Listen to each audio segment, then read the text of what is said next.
skeptical of the state, you're getting over the myth of authority. But the state is still formidable. Or is it? You've got a front row seat in the transition to a free society. Let's dive headfirst into The White PillBox with your host, Mark Maresca. Greetings all. Thank you so much for joining today. Today my guest is Andrew Treglia. Drew, welcome to The White PillBox. Thanks for having me. Folks, Drew has directed 4 feature films, including Jones Plantation and Barnum World. He also has a podcast, Maverick in the Machine, which you can find on his YouTube channel and his Substack page. Of course, I'll link to all that in the show notes. Drew, your most recent 2 major projects were Jones Plantation and Barnum World. I wanted to ask you if you could sort of give us a brief overview, sort of tease them for the audience, but also tell us along the ways your motivation behind these 2 works. Yeah, I would love to. Well, we did Jones Plantation is it's an allegory and a satire of the current enslavement system we live in through the lens of an antebellum slave plantation in the 1800s. So you go into it thinking you're watching a slave movie, and then you realize you're not watching a slave. You're watching something completely different that's reflective of the world you live in now. And Barnum World, and so basically in Jones Plantation, we kind of show the infrastructure of the enslavement system that you live in now. You could argue when that was created, but there is a strong argument to be made that when they ended physical chattel slavery, they basically transitioned into mental slavery, through mind control and propaganda and psychological operations. And it's a much more powerful and pervasive enslavement. In fact, we have a couple taglines for the film. One of them is "Slavery never ended. Now we're all slaves," and we all live on Jones Plantation. That's the main tagline. We all live on Jones Plantation. But so that's that film, and then Barnum World is kind of the tools and tricks that they use to keep the game going, and that takes place now. It's not like the Jones, which is a period piece, but I do see the films as a diptych. And then where basically they're 2 completely different films, but they're related conceptually. So the Jones Plantation shows you sort of the infrastructure and how it was created. And then Barnum World shows you sort of the tips and tricks and games. Again, more psychological operations, more mind control, more brainwashing that they use to keep this scam going. And in that film, we bring in a guy who's actually a distant nephew of Nathaniel Jones from Jones Plantation. That's just something behind the scenes that you don't know that in the film. That's something we did, and he's a big-time Hollywood producer, propagandist, and he comes in and does a tell-all, and the whole thing is kind of like, well, why are you telling us all this? And he's like, people are going to hear, but they're not going to do anything about it. Nothing's going to change. So, I'm making a record. It's kind of like a revelation of the method kind of thing, where they tell you what they're doing, and so the karma's on you for not doing anything about it. And he's just like, they're not going to do it. People aren't going to do anything. They're not going to listen to me. They're not going to care. That's why it's so easy to do, because the mind control, the propaganda, the psychological operations that are run on us today, all day, every day, it's so easy to control the population. It's so easy. It's so simple. So, and that's kind of what he's saying in the film, Natty Jones. That's the character's name, is Natty Jones in Barnum World. So I hope that explained the 2 films. Jones Plantation, you can check out. It's on most major platforms except Netflix. It's not on Netflix. And then Barnum World, per the Indiegogo campaign promise, we gave that away for free. So that's actually on my YouTube channel at Drew Media TV or Drew TV. So here are 2 major works that you put out. Clearly, this suggests that you're passionate about this general topic, propaganda, and how it influences the masses. Yeah, I mean, I'm a big pro-human. I'm not a humanist, but I'm a pro-human, human flourishing, pro-abundance kind of person. And because I'm doing what I can to. I mean, first and foremost, the films have to be entertaining and interesting to watch. I'm not, neither of these are documentaries. Even though Barnum World is a mockumentary, it does have a lot of documentary footage in it. Jones Plantation is just straight fiction. And I guess with these ones, I'm really kind of doing what I can through fiction narrative, to open to people's eyes as much as possible. But I mean, again, first and foremost, it's about making engaging, interesting films, which is what I hope I did. I mean, I think we did. I mean, Jones Plantation has been seen in over 60 countries that we're aware of. And wow. That we're aware of. And I mean, Right. there's probably a lot of the Eastern European. I mean, I found a clip that I posted the other day. It was Russian, and they actually dubbed it in Russian, which was hilarious to me. I had to post it because it was a scene. I have a small role in the film. I play the overseer, Jimmy Jack, who's kind of like the overseer you hate to love, but he's kind of like a troll. But it was funny because I posted it because they had me dubbed in Russian. It was hilarious. But yeah, it's been seen in over 60 countries that we're aware of. It was taught for a semester at a university in Canada by a very brave professor named Tamari Katosa at Brock University, which is outside in Toronto, basically. And, I get emails and letters from people over. I mean, I had people, some guys from Bulgaria sending me pictures where they were like bombing Sofia with Jones Plantation stickers. That's just one of like hundreds of examples of stuff. So it's pretty cool, actually. And then Barnum World, it's on YouTube. There's hundreds of messages of people and thank you for the film and stuff. I mean, I know we do get hate too. I mean, I'd say probably 5% of it to 10% is just sheer despise, which is good. I love my haters because that means they're not bored. The people that, or they've been triggered. I did a post, I don't know, about 6 months ago. It was really funny. It was on some platform where people rate their movies, and the top reviews said, I can't tell you how, something like, I'm paraphrasing, how badly I despise this film. It made me physically ill. And then right underneath it said, one of the best films ever made. Everybody in the world needs to see this film. I got a kick out of that. That's a good thing. That's what you want. You don't want people bored. It's the worst thing in the world to be bored. You want, 10%. I mean, if it was 80% haters, that'd be a problem, obviously. But to have a small group of people that just despise it with every core of their being, that's good. That's a good thing. Well, and what's so interesting about films like this, which are they're peculiar in the sense that it's sometimes hard to pigeonhole them.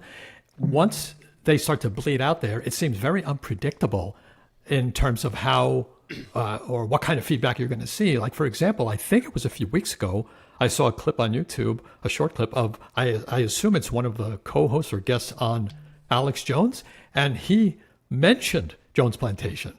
And I don't know if you caught that. No, I didn't catch that. You have to show me that. Okay, I'll have to go dig it out. I don't remember it, and I will look it up and I'll find it because it's probably in my YouTube history. But it was clear he hadn't seen it, but he knew the general theme. And right there, he said, yeah, this is something that we have to get people thinking about. What did he say? There it is. What did he say? It was very short. He admitted not having seen it. And in essence, he was saying that they are manipulating us. And this is an example, this movie is an example how people can be manipulated without even realizing it, which is essentially what's happening with the slaves. But then he moved on to other topics. So it was almost like an aside. But I started to think, where did he hear it? How did he hear it? Yeah. And what is it about whatever he heard that resonated enough to bring it out on the segment he was on? I don't know. And so there it is. It's like they come out of the weirdest places sometimes, like you said, with the Russian example. Well, we knew when we launched it, because we have done basically no marketing. It's all been through word of mouth and podcasts and stuff. And we knew that it was going to be 2 to 5 years before we actually, got it out. And there's been like steps along the way. Like we were on Jason Whitlock's show. He's a pretty big show. And there's a couple other people that are big podcasts that know about us, but they just haven't making a move yet. And so, it's been a huge success if it just stopped tomorrow, but I still think that there's still mainstream breakout to come potentially. We'll see. But yeah, we knew it was going to take a while. We knew it was going to be a minute. It's just, we don't know where that thing is going to come from. That one that really breaks it out. Like who is it going to be? Ye that posted, we all live on Jones Plantation. I mean, just for example, or somebody, hopefully, and who knows how long it'll be. Maybe it'll be more than 5 years. Maybe it'll be less. Maybe it'll be tomorrow. Maybe it'll be after this interview. I have no idea, but I do think that at some point it's going to break, and the dam's going to break. Could be after my next film. I've got a film in the works that I'm working on. It's in the embryonic phases, but I mean, it's going to be a film that is financed, not just done through an Indiegogo. Although we'll probably do a crowdfunding campaign for it just to get audience excitement, and it's kind of also a good test market to see if people are actually interested. But I think they'll be interested in this one. But could be after that film breaks out, and then you just never know. I'm going to do a sizzle of over the years with different podcasters and people on the ground, and I'd like to have that clip. That'd be funny. That's all I was going to say. Yeah. All right. I'll dig it out. I could find it. I want to dig way deeper into the theme of propaganda that infuses both of those works, but I want to first step back and sort of have a meta conversation about film itself as an art form.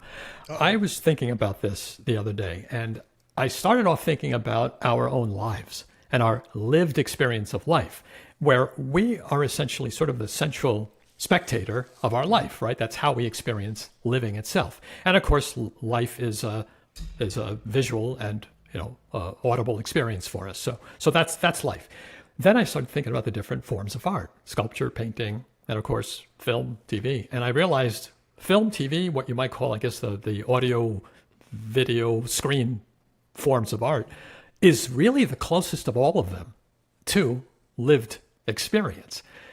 So simply from that point of view, could you comment on that? Does that resonate with you? I think that a couple things. Cinema is the most powerful art form ever, still. And so when you look at these kind of psyop things, it's hard to it's not like some guy's rubbing his hands together in the top of the mountain, in his cave, but I mean, maybe he is, I don't know.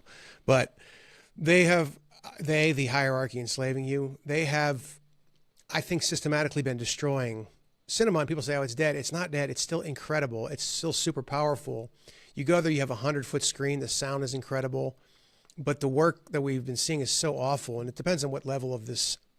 I kind of look at these psyops as like an avalanche, where like somebody organizes it, shoots off the avalanche, shoots off the bazooka, and the avalanche starts. And then different people along the way of the avalanche have different tasks and jobs. I went for about 3 or 4 months and watched all the mainstream films and was just blown away by how awful they were, how ridiculous they were, how Luciferian inversionary they were, which I think was on purpose. And they're trying to destroy that. I've come to the conclusion they're trying to destroy cinema because it's one of the last collective experiences that we have together as human beings. I mean, you can still go to a concert, but at a concert, there's music, it's loud.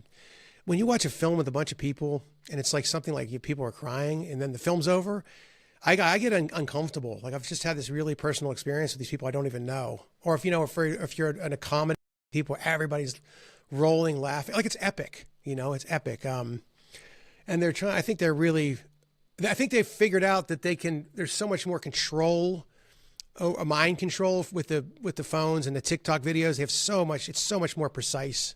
They can control the narrative and control what people think and feel and believe, especially young kids, to get them out of the theaters. Again, along the line of that, I'm not trying to sound like I am most conspiracies that I've believed in are real, but, how that works, I don't exactly know, but I know that the people making these awful films that are coming out now, these shitty films, I think they actually think they're making decent work. I don't know. But I watched several films. I'm going to do a video about it, actually. I have a part of my podcast called The Film Maverick. I think I'm going to do a video about it and talk about these films. Because one of them was I watched this one called Opus. I hope I'm not getting too sidetracked here, but it starred one of the great actors of our generation, John Malkovich. And I'm like, I won't go into it here, but it was an insult to my intelligence, the way that they treated him and the way that film came about. And I started to think about how this medium, they're destroying this medium. And I think it's because it's a communal experience that human beings have that isn't like partying or, loud music. I mean, I love music, but I don't like live music personally. But like, it's a quiet, communal, social experience, and I think that, and it's also one that, like the kind of films we do, we can actually really shape hearts and minds in the right direction. So I think that they're trying to kill it. I don't know if that even answers your question, but yeah, I think it's the most powerful art form that we still have. How do you distinguish cinema itself, in other words, the actual theater experience of consuming cinema, with, say, streaming or movies you could see on TV shows? How do you? You don't get the communal experience. I mean, obviously, you don't get the overwhelming technology. The screen's 100 foot, but you get these massive screens and the sound. The incredible theater sound that they have, that surround sound, and now they even have like, I don't remember what they call it, but the chairs move and stuff, which is a little over the top. But you don't get that. But obviously, the other things, you don't get the communal experience, and you don't even need to be in the you can. I've thought about at some point it would be fun to open up a place where, you can go in with like 10 people and rent a small theater. Like, those billionaires have those like theaters in their house. It's like these beautiful, you could have a communal experience with that, and then you could go in and just go through a library and pick a movie you want to watch.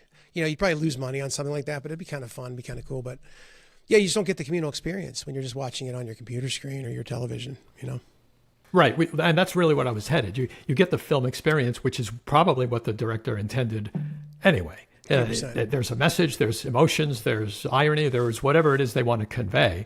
And you're going to get that if you're sitting in your home watching Netflix or if you're in the theater, if it accomplishes it nonetheless through the medium itself. Well, so is the director thinking of that? Yeah. No, sorry. I mean, the camera catches everything. So when you have the larger screen, you're not gonna catch the subtleties like you would in a theater of the acting and the all the subtleties of the film. You're not going to catch them as much on a television than you would on a giant screen, and you're certainly not going to catch them on a phone. To think about people watching my films on a phone, I just like ugh.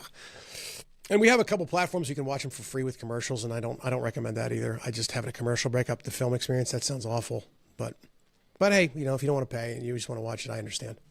And then what about the story part of that?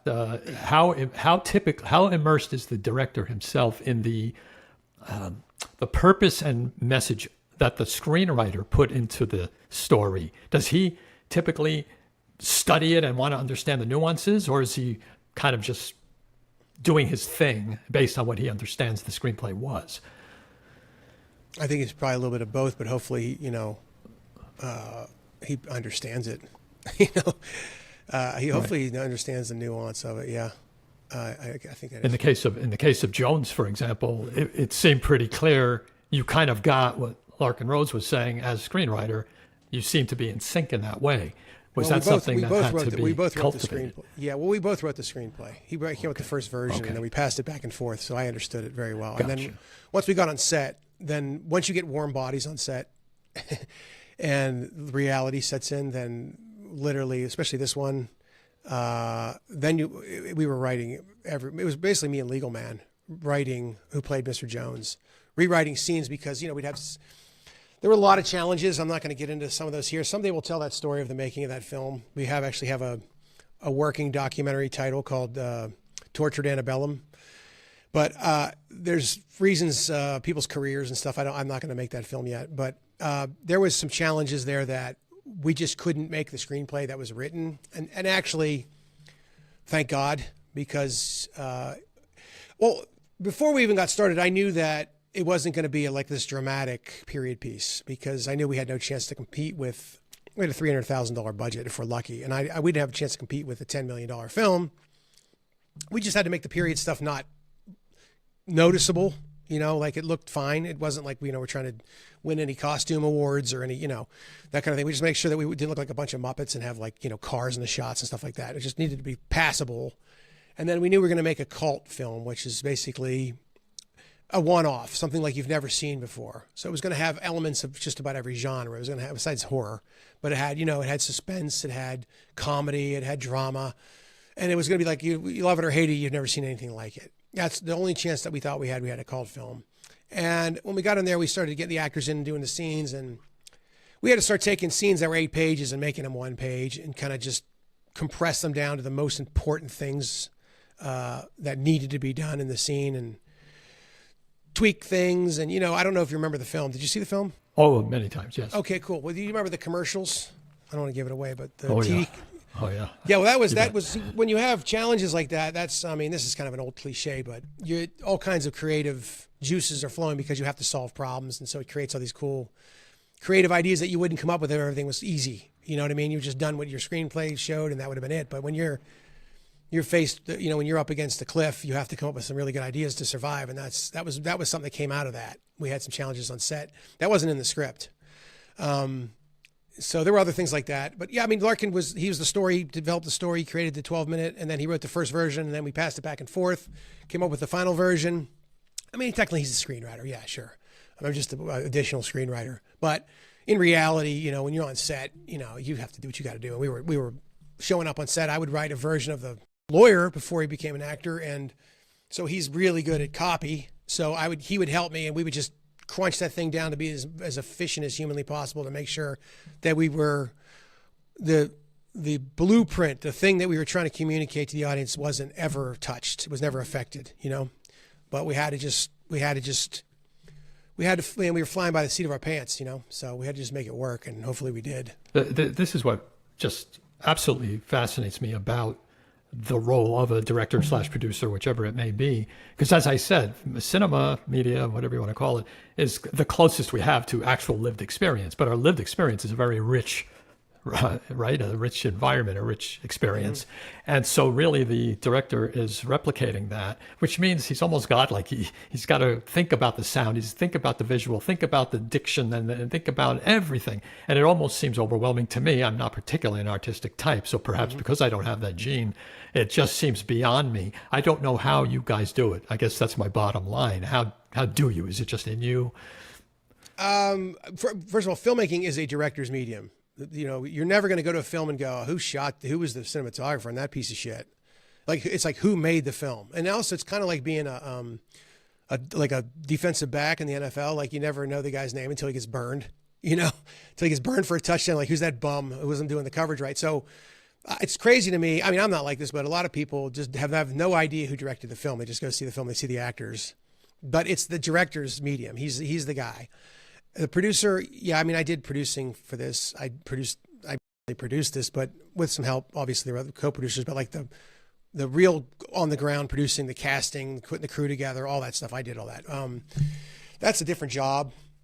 You hope you have a director that is an artist. A lot of times, and especially in like big budget stuff, it's more like a project manager, which is another kind of craft. When you're managing 1,000 people, you're basically moving cities around when you move locations and stuff, but.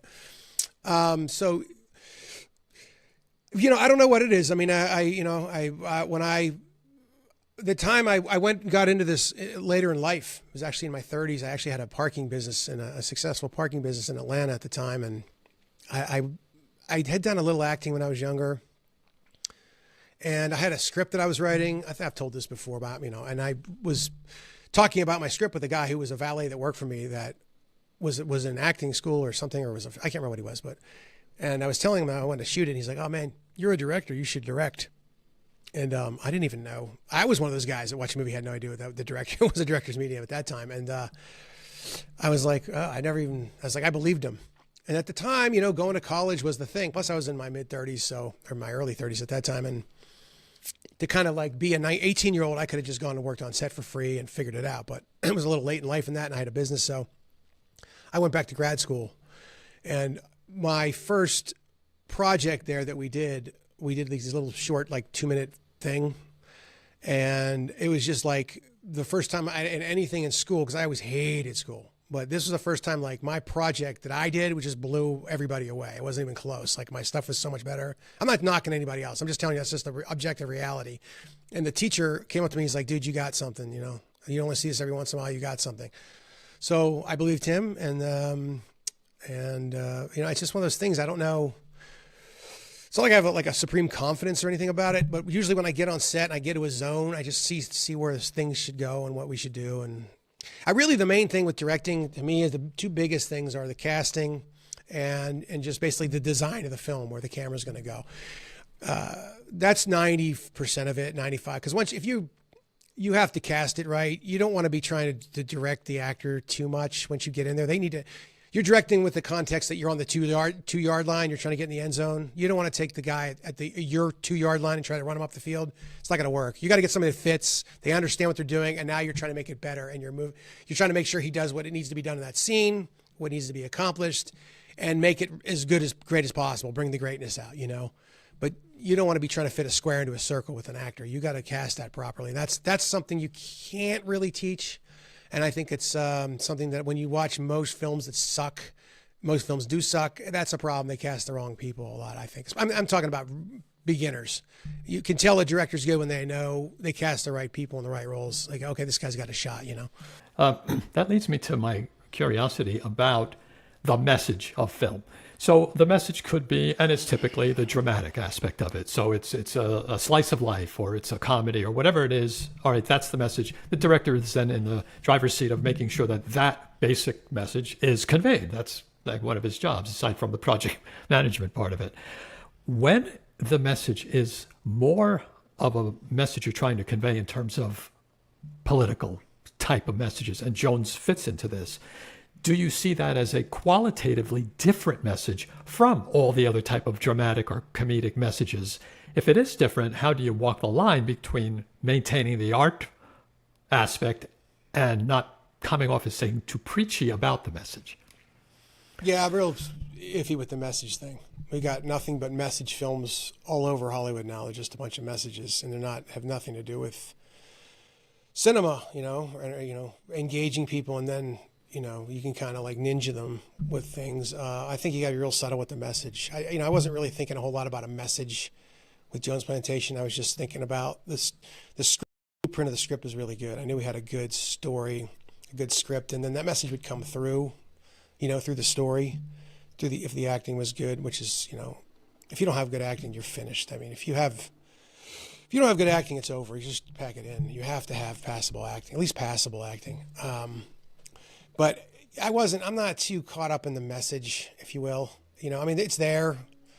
I have a belief system that I carry myself, through the world with, which, informs the work that I do. But you gotta be careful about the message thing, because it can really make, like you said, just pedantic and boring. And I see so many documentaries with the message, and it's just like, I don't, especially so-called freedom space, whatever that is. I mean, most of that stuff a lot of it reminds me of like Christian films. It's like this pedantic message stuff. And they're trying to get better, the Christian films. They've been getting better at it. They've come out with some stuff that's more interesting than it used to be, for sure.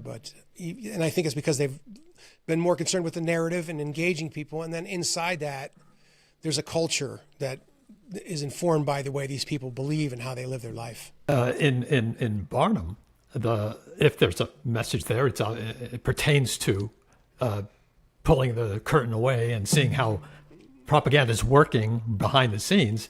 But so much of it was Natty basically laughing at the audience, just almost mocking them. That's right. Not, of course, not to the camera, although a few times I think I caught that. But still, it's like he's wanting to make you feel like, yeah, you're allowing yourself to be duped, right? And that came out very clearly. So how much of the script actually had that? What part of that was the actor himself wanting to make sure that he conveyed that type of attitude or message? Well, I mean, people can make their own judgment about Lee Gallman's acting in that, playing Natty Jones. My personal subjective opinion is that his performance is fantastic in that film. I love him in that film. But everybody can make their own opinion. I don't like telling people that my actors are great. Let you watch it and you figure it out for yourself how you feel about it. But it does frustrate people because he's a bit of a nihilist.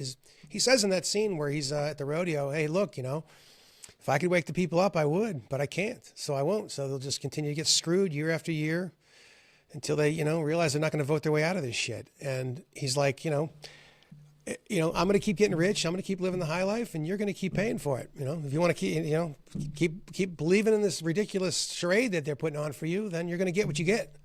And it's the old, what's the Mencken quote? I'm paraphrasing. People want big government. They're going to get it good and hard.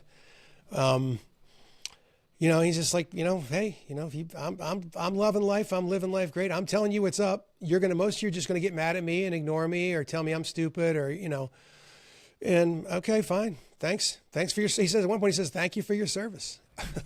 I'm going to keep on living the high life. You're going to keep on paying for it. Thank you for your service. Go ahead. I was going to say that I've been watching and part of the Liberty Movement for most of my adult life. And I could say that that type of messaging is definitely different than traditional style. It always, or more or less, used to be, you have to spoon feed people. You can't just come right out and say things. You got to you ease them into it, because if you're too in their face, then they're going to reject you outright. And that's certainly true of some people. They'll see something like the things Natty are saying, and they'll just say, I don't want to watch this film. I'm done. Oh, they did. Trust me, they did. They got angry at me too. Yeah, I'm sure. Yeah. But I'm seeing more and more of this, not just from yourself, but throughout the liberty messaging community, that there's more of a focus now on, you know what, maybe it is better just to put it in their face. If it's a 2x4, hit them on the head, and then see if that wakes them up. If it does, great, that's what it took. If it doesn't, well, then the subtle approach probably wouldn't have worked either. Well, here's the question. When you watch my stuff, if you hate it, tell me where is the lie? You tell me where the lie is, and I'm all ears. But until you tell me where the lie is, then you're in a religion or you're brainwashed, and I've just triggered something in you that bothers you. And perfect example of that is the whole bit we do in Barnum World about the cops. The back the blue. He's like, "What's your favorite Barnum statement?" A Barnum statement people don't know. A Barnum statement is a statement that sounds like it means something profound and meaningful, but it actually means absolutely nothing because it means something different to everyone who hears it. And there's a million of these. Build Back Better is a Barnum statement. Make America Great Again is a Barnum statement. They don't mean anything. They're unverifiable. They're unfalsifiable. But the people that run these control systems around the world, they use them as tools, and they get people all ginned up and excited because everybody thinks that the guy's talking to them directly when he's just saying nothing, and everybody's putting their own feelings and emotions into this and getting wrapped into this system, that they're basically active participants in their own enslavement. But in the movie, he asked him, "What's your favorite Barnum statement?" He says, "I think back the blue or protect and serve." And this pissed off a lot of people.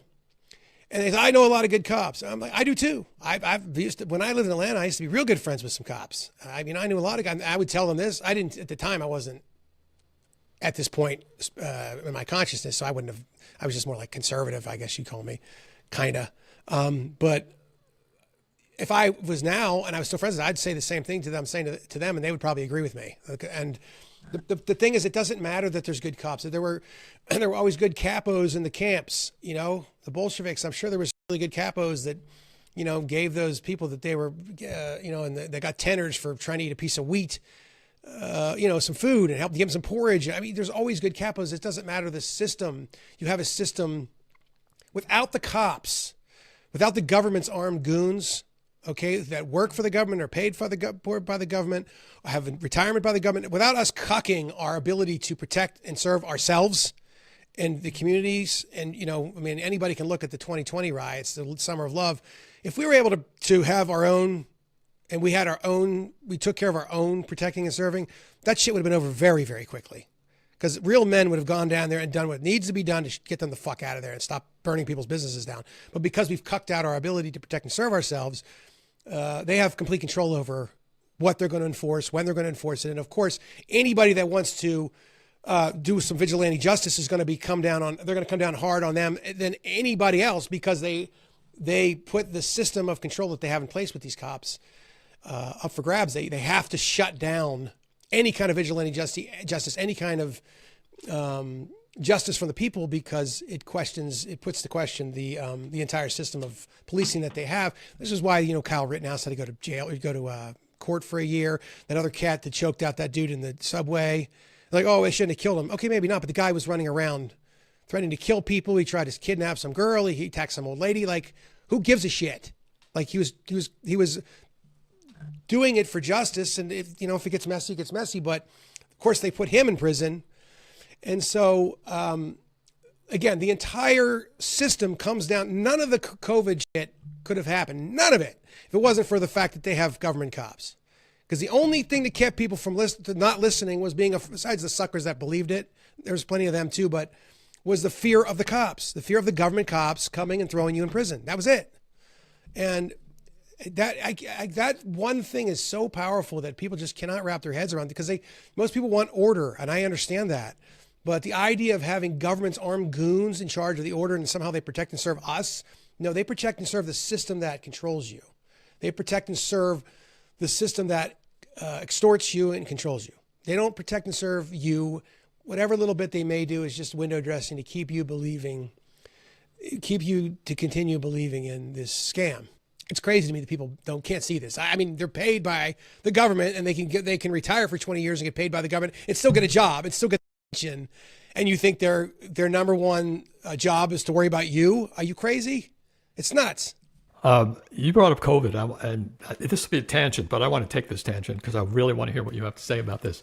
A lot of what you talk about is often the power of the state, their power to manipulate, their their physical power, guns and tanks and all that. And so one hasn't thought about this much, one can easily get the impression, oh, okay, Andrew thinks that, the government is extremely powerful. They're very manipulative.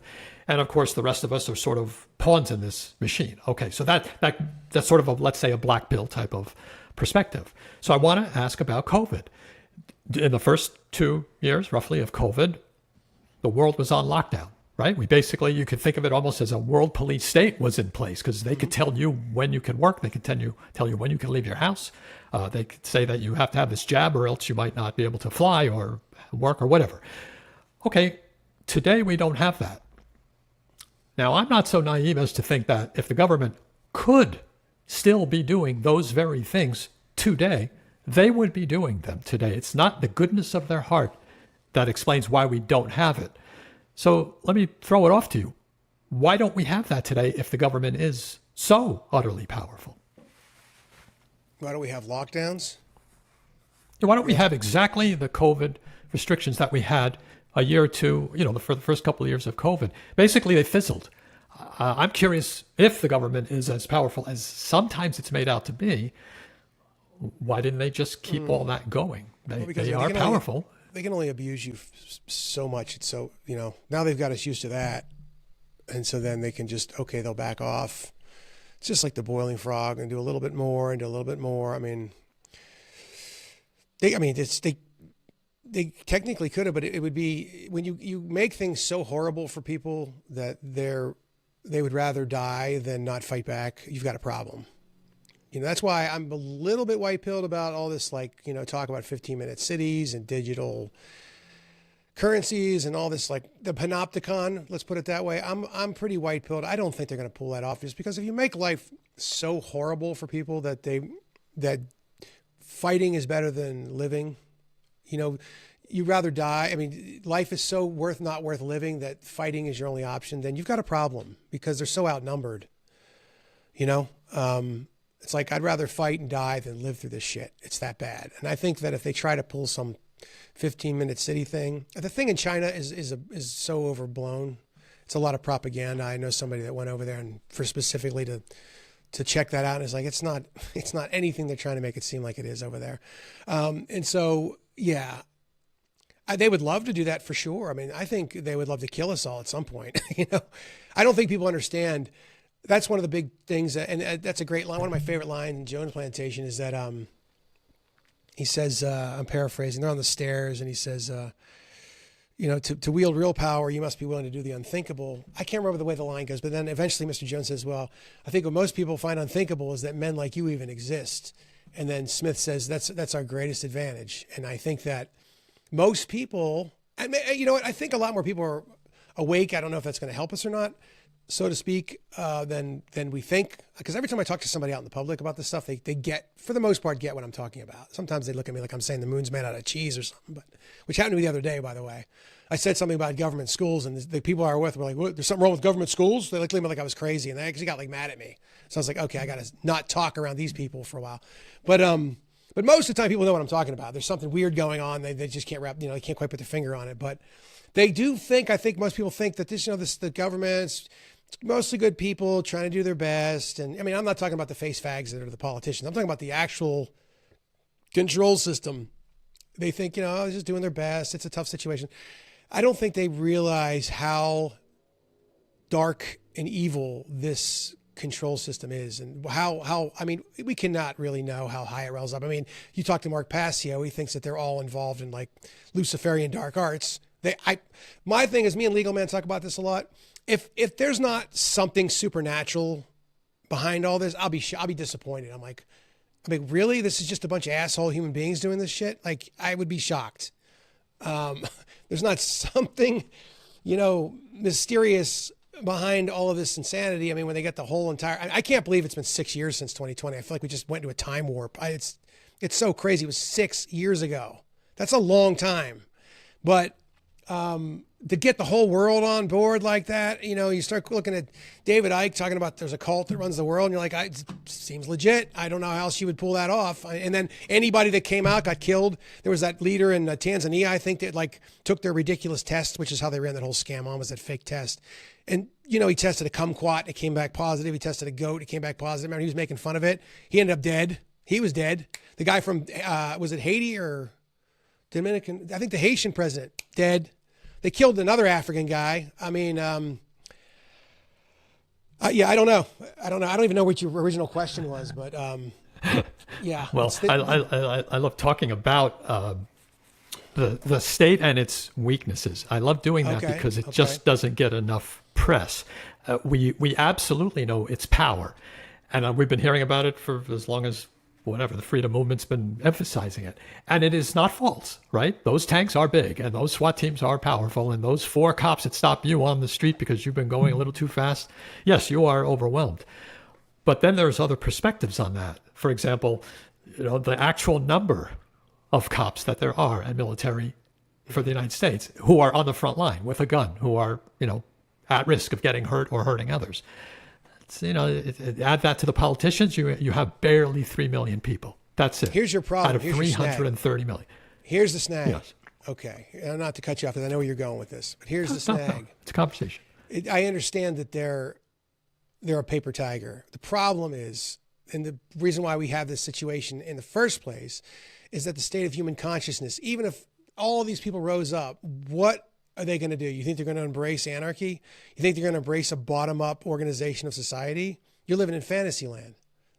We're nowhere near that. And I've heard anarchists talk about, we just need 10%. 10% will change the society. It's like, no, you don't. When you're talking about 10%, you're talking about elite theory, which is even less than 10%. You're talking about a small group of people manipulating society so they can control it and do what they need to do. And of course, especially now, this is the most wicked, stupid people on planet Earth. But there have been times in history where the elites actually cared about their flock. Not now, and not most of the time. But you're not going to have elite theory when you're talking about a bottom-up, which would be anarchy, so-called, or voluntary society. That's a bottom-up management system, right? You're going to need 80% of the people, because all those people, that other 70%, they're going to be your enemies. And the people that don't want to leave you alone and you want to be left alone, they're not going to leave you alone. And if you think that the 10% that you are is going to be left alone by the 10% that was controlling society, you think the City of London, you think the Mossad, you think all these groups are just going to let you take over and create a voluntary society without the overwhelming majority of the population on board? You're living in fantasy land. All of those people that you think you don't need, they're going to be your enemies. They're going to be used to come and get you or kill you. They're going to infiltrate you. They're going to kookify you. You have no chance. There has to be, the only way that can work, the only way, there has to be a massive upgrade of consciousness. And I hear also, there was slavery and then there wasn't. Well, that's a very different situation. And there was a film we made called Jones Plantation that talked about this, because they went from the chains and whips, which are very obvious. You can see there's the guy who put the chain on my legs. Okay, there's the guy whipping me. That's the guy I need to get rid of, and I need to get these chains off of me. What we have now is a system that's, mind control and brainwashing. It's very deep. It's very subtle. And you need hearts and minds, and you're not going to get that with 10% of the population. I hear this. I can't believe people actually believe something that's stupid. You have to have a situation, a program of some sort where the entire population, because most people just want order. They want order. They want to live their lives in peace. And if the control system we have now breaks, they're going to be begging for another one under the current state of the population. And these people that think that's, oh my God, the state's going to end and we're going to have anarchy. What are you, 5 years old? I mean, it's so funny because I hear that, I see that meme where it's Santa Claus, and it's like the people that believe in the state and the people that believe in Santa Claus. The meme is basically, we have the same belief system. I believe the state's going to fix my problems. I believe in Santa Claus. You and I are not very different. Okay, yeah, I get it. But it's the same thing if you think that suddenly the society's going to embrace anarchy under the current level of consciousness. No, you need a massive upgrade of consciousness. Or you're going to have maybe worse than what you have now. Could be. I think that's exactly right. I think it's silly for the freedom movement to think that this is actually about changing minds to the point where you have, quote unquote, libertarian elected leaders. It's almost a contradiction in terms. Yeah, you know, that's it too, yeah. they'd be in that system, right? And this is why it seems propaganda is so important. Again, the two major themes of your two recent works, because you kind of touched on it when you said you were talking about brute force. That's not scalable, is it? You physically don't have enough people and guns to literally point a gun at everybody. And that's why the propaganda side of it, the consciousness side of it, had to be the thing that made it scalable. In other words, it's also get not the sustainable. To believe. It's also not sustainable. Right. That's what I said earlier. Right. If you mean make life so miserable for people that they would rather fight or die than live in this situation, then you've got a problem. It's also a lot harder. That's what, one of the things about Jones Plantation, this is a lot easier, man. Just sucker the people. Just play mind games with them and psychologically control them. It's a hell of a lot easier, and it's a lot more powerful than dealing with this whipping and beating and, constant fighting. It's the only option, in fact, because, since brute force, first of all, is just you don't have the resources to enslave an entire population. Let's put it this way. The state would do that if it could, because pointing a gun and saying, do this, is a lot easier than figuring out all the propaganda stuff and how do I manipulate people and how do I put groups against. That's really complicated and resource intensive. So yeah, a gun would be a lot simpler, except it's not long-term sustainable. Whereas, like you said, the propaganda, once you get it in their head, this belief in authority, well, then they're doing the self-compliance. They're doing the work for you. All you have to do as the state is make sure that the occasional rebel is put to task. That's right. And also in doing that, you want to make sure that the rest of the population denounces that person for you.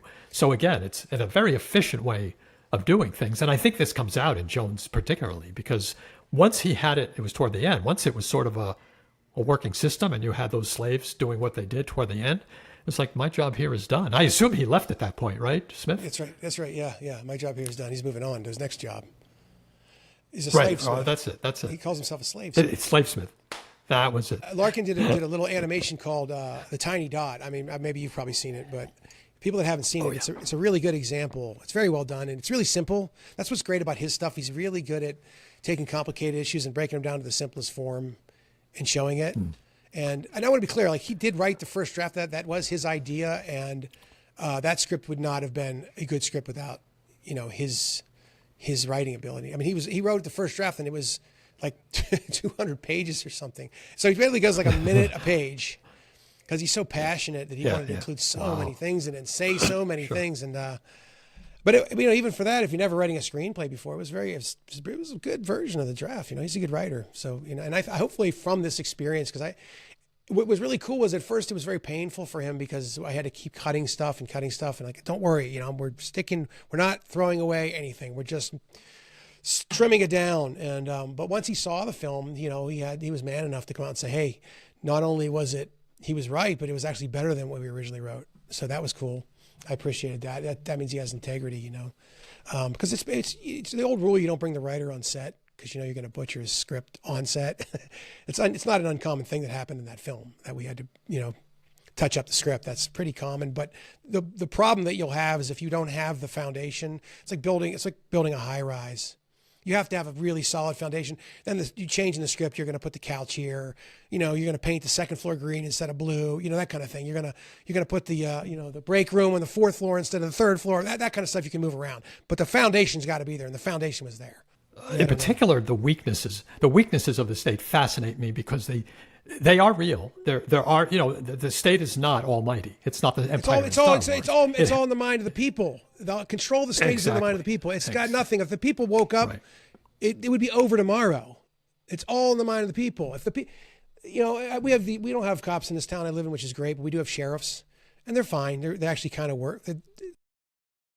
Best we can do, because they kind of work for you, because they are the guy, they get elected or whatever. I don't know how it works. I don't vote, but there's they do sometimes run up and down the street here and get people for speeding or whatever, and it's annoying. But there's 4 or 5 of them. It's like, if the people woke up and like, get the fuck out of here, dude. We're going to do this ourselves. Okay. Get the fuck out of here. There's nothing they can do. What are they going to do? But it's just not an option, because the people, for multiple reasons, and not the least of which is mind control and propaganda, but also people's desire for order, the propaganda about the founding of the country and the great freedom machine and the democracy and the blah, blah, blah. people believe that this is the best way to do this, but there is no freedom inside this system. And that's why people will write me all the time with these things like, oh, you're a sovereign citizen and you need to do this. And like, dude, your whole plan is based on them holding themselves accountable for the words that they wrote down. They don't give a shit. They wrote the words down to trick you. They don't care about their own words. And if you don't believe that, ask Larkin, because he went to prison doing a tax, it was a tax protest. He went to prison for a year for that. They will throw you in jail. They will make an example out of you if you don't pay the taxes. If you try to mete out justice on your own, they will make an example out of you. I mean, there's exceptions in various places. I'm in a pretty base place here. I mean, if somebody broke into my house, I could blow them away, it'd be no problem. They just take the body away. But there are, just like that guy in New York and Kyle Rittenhouse and whatever else, if you try to take justice into your own hands, they will come down on you with a ton of bricks, because it's a challenge to their authority as the monopoly on the violence. Right. And it's also interesting to me that the state operates in an environment, and it's a real world environment. And that environment is really what is going to, and when I say an environment, it's a psychological environment that the majority of people happen to have. Mm-hmm. And it's that environment that sets the constraints of what the state can do. So it isn't the Empire in Star Wars where it could just do literally whatever it could do.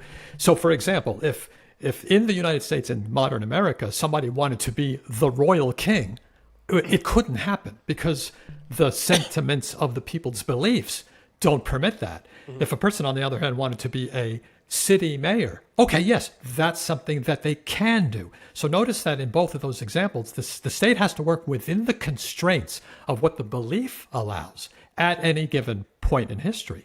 So today, obviously, democratic republicanism, whatever it's called, that's the guardrails that the state can wield its power within. It can't just become a dictatorial dictatorship in America, North Korea style. The people, or the mindset of the people, can't tolerate that. So the state still has to operate in some measure of constraint. There's one thing, this is kind of off topic, but I do have a white pill.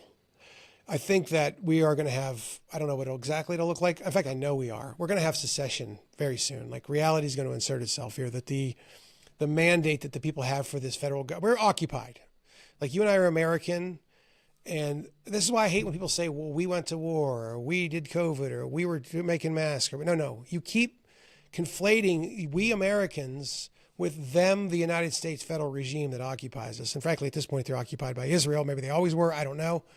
But that is, I think, a really important distinction that people can make, that because what gets measured gets managed. If you start thinking of us, they and us, they and us, they went to war, they sent us to war in World War II, us, they and us, you can start separating yourself consciously from this regime that rules over you, that occupies this land. And I think that they're so insane and stupid. And at some point, this Trump thing, the boomerang back to the left, I should say this way, is going to be so extreme and so stupid and so evil and so totalitarian that I think it's going to break. And I think we're going to have massive secession in the early 2030s. That's my prediction. So, and I'm pretty sure I'm right about that. It's coming. There's no way this can continue. It's just too insane and too stupid. There's no reason why the state of Jefferson, which is basically Northern California, should be in the same state as Southern California, let alone California have the same government as Mississippi. These are completely different places. You cannot have one governing body over 360 million people. And that's why one of the great Barnum statements that they always try to pull is, we got to come together. We got to bring this country together. That's a meaningless Barnum statement that's never, ever, ever going to happen. People need to get with their countrymen. If you think that some kid happens to look at a doll when he's 3 years old and now it's time to chop his testicles off, we're not countrymen. You know what I mean? We are not countrymen, okay? And we should not, your vote should not be able to cancel out my vote. Not that I vote, but on a local level, if it broke up and there was a bunch of secession, when secession happens and there's a bunch of different states, and I might actually consider voting if I thought I could actually have some real representation, maybe, but the idea that in this situation, when they stopped growing Congress, and so there's only 435 congressmen for 360 million people, so it's basically like one congressman for every 750,000 people or so. It's just retarded. It's like 12 football stadiums. That's your congressman. Do you think you could maybe have some corruption there? You think you might be able to buy some corruption in there, and there's no accountability? So they can go in there, they can say one thing when they run and they go into office. There's no contract with the people. They can go and do whatever they want. There's absolutely no accountability, which is how they want it. And of course, they want more and more and more people to vote because then they can manipulate the situation a lot more and also get a lot of stupid people. I mean, let's be honest, if there's no IQ test for voting and you're a guy with 140 IQ who employs 100 people and then a guy who's on welfare with a 71 IQ and your vote equals, what kind of a system is that? That's retarded. That's the kind of system that is. It's a system of you could say that the dictator's worse, but at least the dictator, I know there's the guy. And you might actually get somebody who's caring and our whole lives we were raised in this propaganda. And Franco is a perfect example. I always thought he was just some crazy dictator guy. And then you actually sit down and do some alternative history research and realize the guy was a ardent Catholic, God-fearing man who was fighting the fucking communists in his country. And the communists are running around burning churches down and raping nuns and killing priests. Okay, the man was trying to save his people, and you don't learn that because he wasn't, a democracy lover. So we're brainwashed into believing. I used to think the word democracy meant good and free and all these things. That was all brainwashing and mind control. It's just a scam. It's a scam to create a system of control where there's no accountability. And so there's so much corruption and there's no accountability. You can just lie and point the finger and there's no way to prove it really, and there's so much bureaucracy. It's the bureaucratic state that, they have these stupid fake trials where, Rand Paul really went after Fauci. Did you see the way he called him those names? Did anything happen? Did he put him under oath in a court of law, and charge him with a crime? No, it's like he's got 8 minutes. You can sit there and talk to one another. Ooh. He really caught him there. So what? It's just a top blow off so people can sit there and go, yeah, we're getting it now. And then nothing happens. It's a total joke. I can't believe, I just can't believe people still believe in this shit. It's mind boggling to me, but Yeah. It is Santa Claus, right? Now we can believe that the child still believes in Santa Claus because they are a child and their mind isn't there yet.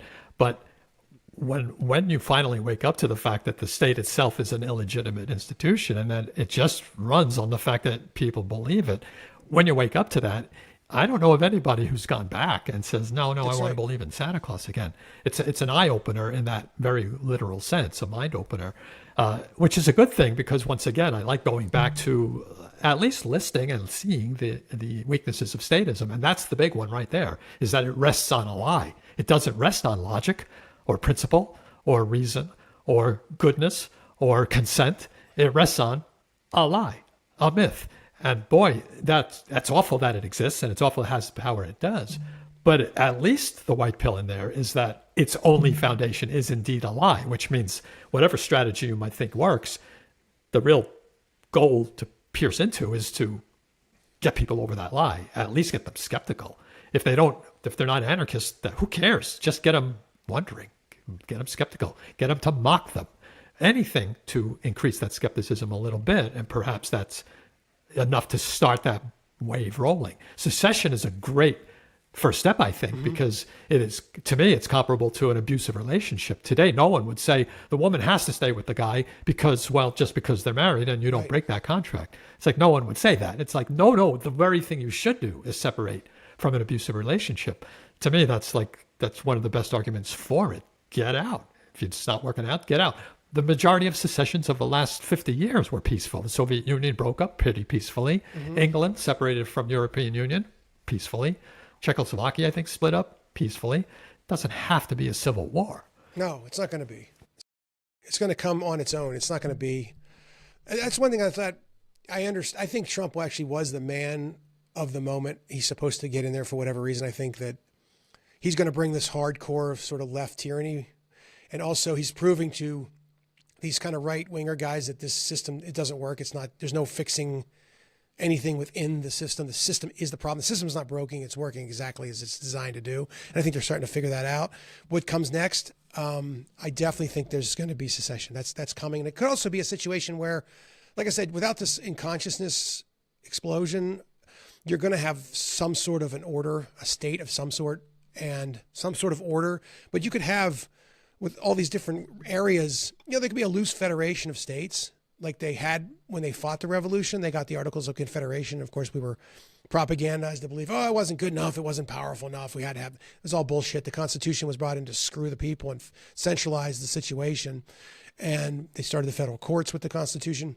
And the only reason why we got the Bill of Rights is the people that made the Constitution didn't want the Bill of Rights. That was the only reason the only way they were able to get the Constitution pushed through was the Bill of Rights.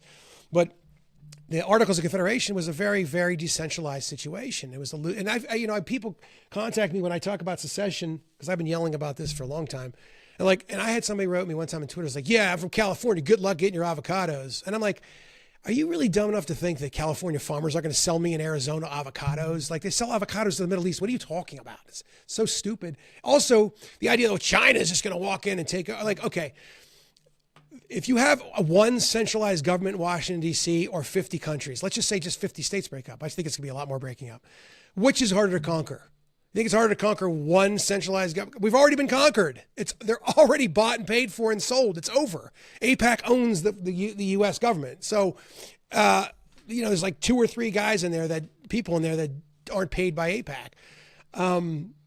It's so much easier just to go and take a centralized area than it would be to have, 50 decentralized countries, basically. You're not conquer. How are you going to conquer that? You might get 1 or 2 places. So that's idiotic. And you also would have a situation where you have a lot of what was supposed to be the Articles of Confederation. It was supposed to be like a testing ground for governing. Like each state would do governing differently, and you'd kind of see what worked best, One other thing to consider, and that nobody talks about, would be an interesting thing, is that since we have the internet, you could conceivably have governments that prop up on the internet.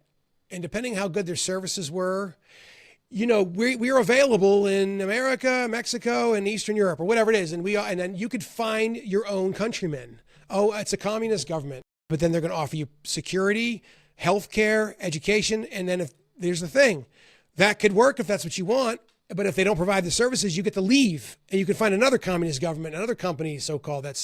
That could be a thing where you could find your actual countrymen. Something down the road that could happen. But I know I'm getting ahead of myself. But I think there are experiments. I don't follow this very closely, but I believe there are virtual type of experiments that are being thought of and worked out for exactly that kind of thing, basically online or virtual communities that would try to service particular specific on the ground needs. And you just opt in or opt out of whichever one, like a streaming service you do today. There's no reason in this world that can't be done. So I'm very curious about those experiments, as well as the actual free territories that they're trying. There's no ANCAP type yet that I know of, but there's in Honduras, there's Prospera and Morazan and some others that are kind of experiments in more freedom and less oversight. So all of these, I think, are good because they're experimental. And that means that we see how they work over time. But yes, I'm very much in favor of any move away from centralization is good. We're close to we are a little past the hour. I wanted to carve out time for you so that you can plug anything you want in addition to what we have, or any new projects you want to alert us to beyond what you've said. Floor is yours. You kind of went over it. Just if you go to drewmedia.studio, I basically have it now set up like a link tree. It has links to all my stuff. You can find Jones Plantation, Barnum World, and Maverick and the Machine. They can also go to drewmedia.studio, and they can also go to drewmedia.studio, or drewtv.substack.com. I have a Substack now, so drewtv.substack.com. They can do it for free, or it's like $8 and change a month if they want to go on the made members. I call them made members. Okay, cool. Very good, very good. That's a great place to wrap up our interview. Thanks so much, Drew. Okay. So much for joining me. It was great meeting you, great conversing with you. I had a great time. Okay, cool. Thank you. Again, folks, check out Drew's content in the show notes. I'll have links for that. And as always, thanks to all of you out there for joining us today. Take care and see you next time. Thanks so much to all subscribers and everyone who joined today. And remember, keep looking for those white pills.